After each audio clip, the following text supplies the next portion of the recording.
Hai murid-murid, jom kita mulakan pelajaran kita pada hari ini dengan membuat latihan dalam buku aktiviti Jilid 2, muka surat 40, 41 dan 42. Unit 18, tajuk Bersama-sama Menghijaukan Alam Sekitar. Tema 6, Alam Sekitar dan Teknologi Hijau. Objektif pembelajaran, cikgu berharap murid-murid dapat menulis jawapan pemahaman berdasarkan soalan bertumpu dan soalan bercapah. Murid-murid boleh buka buku aktiviti Jilid 2 muka surat 40. Mari kita baca, fahami dan jawab soalan bersama-sama. Gambar yang pertama. Di tempat tinggal keluarga Seha, terdapat sebuah kawasan lapang. Keluarga Seha bersama dengan jiran mereka bercucuk tanam di situ pada waktu petang.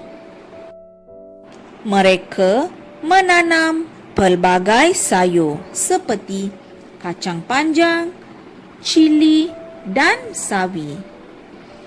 Sayur-sayuran itu segar dan bebas daripada baja kimia. Mereka hanya menggunakan baja organik. Gambar yang seterusnya, sayur-sayuran itu akan dipetik dan diagih-agihkan sesama mereka.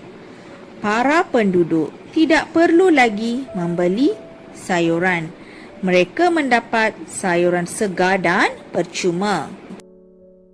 Baiklah murid-murid, sekarang di dalam muka surat 41, murid-murid dikehendaki menulis jawapan pemahaman bagi soalan bertumpu dan bercapah. Mari kita tengok soalan nombor 1. Kawasan lapang itu terletak di mana? Soalan 2. Keluarga Seha dan jiran mereka bercucuk tanam bila? Soalan nombor 3. Apakah jenis sayur yang ditanam oleh mereka? 4. Bagaimanakah keadaan sayur-sayuran yang ditanam? Soalan nombor 5 adalah soalan jenis kebat, iaitu kemahiran beraras tinggi. Mengapakah mereka mengagih-agihkan sayur-sayuran itu selepas dipetik? Soalan yang keenam, bagaimanakah keluarga Seha dan jiran mereka menghijaukan alam sekitar? Soalan nombor 6 juga adalah soalan jenis kebat. Baiklah murid-murid, mari kita bincang jawapan bagi muka surat 41 bersama-sama. Nombor 1, jawapannya, kawasan lapang itu terletak di tempat tinggal keluarga Seha. Jawapan ini boleh didapati dalam gambar nombor 1. Soalan 2, keluarga Seha dan jiran mereka bercucuk tanam pada waktu petang. Ya, boleh jumpa di perenggan gambar nombor 1. Soalan yang ketiga, jawapannya, mereka menanam pelbagai jenis sayur seperti kacang panjang, cili dan sawi. Murid-murid boleh jumpa jawapan ini di gambar yang kedua.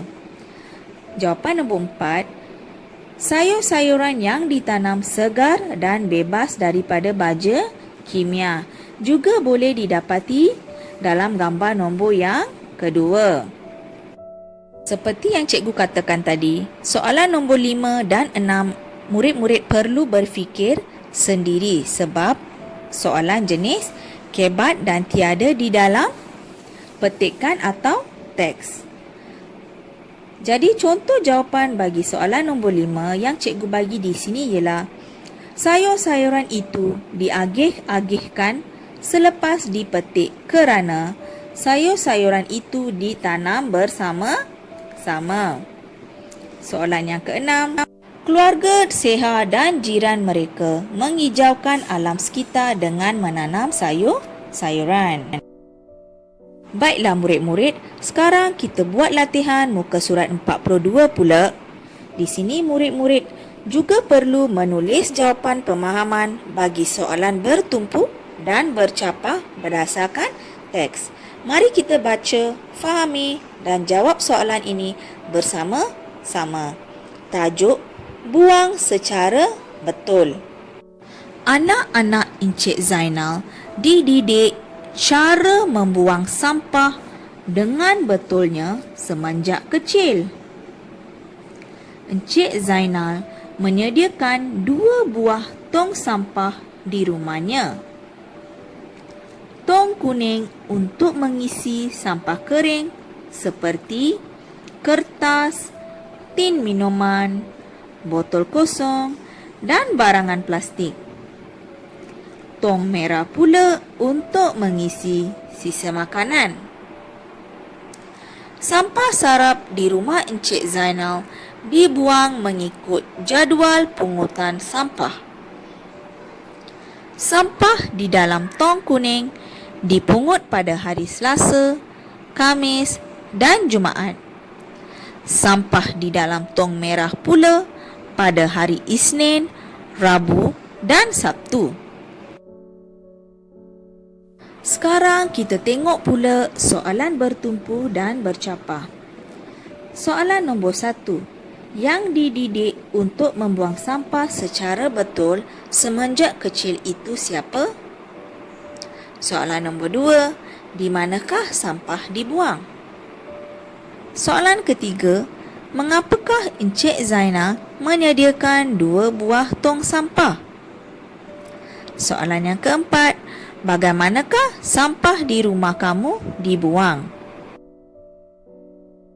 Mari kita bincang jawapan bersama-sama. Jadi murid-murid, soalan nombor 1 jawapannya? Ya, jawapannya terdapat di dalam perenggan nombor 1. Yang dididik untuk membuang sampah secara betul semenjak kecil itu ialah anak-anak Encik Zainal. Jadi, apakah jawapan bagi nombor 2? Ya, jawapan bagi nombor 2. Sampah dibuang ke dalam tong sampah. Jawapan nombor 3 pula. Encik Zainal menyediakan 2 buah tong kerana ya, dia tidak mahu mencampur adukkan sampah kering dengan sampah basah. Jadi, soalan bagi nombor 4 ialah bagaimanakah sampah di rumah kamu dibuang? Di sini, murid-murid hendaklah tulis jawapan mengikut pengalaman murid-murid di rumah. Jadi, selamat menjawab, selamat belajar. Terima kasih semua.